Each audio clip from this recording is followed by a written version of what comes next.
Man accused of attacking a truffle shop owner in San Francisco, like you just heard, is out of jail tonight. Well, the moments before the attack were caught on camera. Night Beat's Vazquez tells us why prosecutors say they need more to press charges.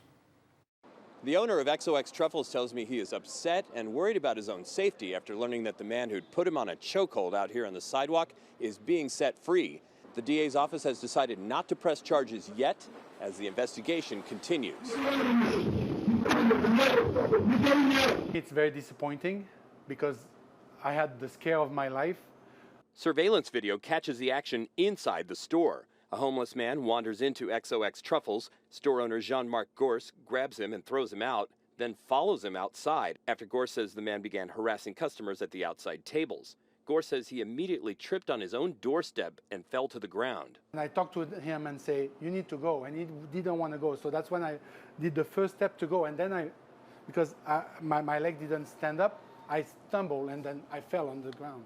The surveillance video is hard to see, but it does appear to show Gorse moving quickly toward the man outside before he falls. At that point, Gorse says the man jumped on top of him and put him in a chokehold to the point where he could barely breathe. Gorse's 13-year-old son, Sebastien, brought out a baseball bat, and that's when the man left.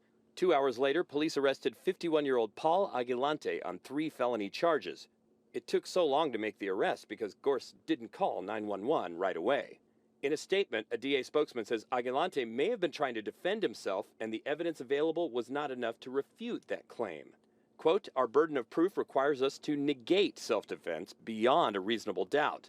The video from inside the store does not capture what happened after the shop owner ran out the door in the direction of the suspect. It's inconceivable to me that holding someone in a chokehold to the point where you're trying to make them pass out, which risks death, by the way, that's not adequate to charge him with something. I have to say, a part of me sees in that video the truth of the shop owner's story, and a part of me also sees that it's somewhat inconclusive. If the defendant takes a stand and says, listen, I was acting in self-defense, this shop owner doesn't like me, and came after me because he wants me out of his shop, and then the shop owner was aggressive, how does the prosecutor contradict that if the video doesn't support the shop owner's statement?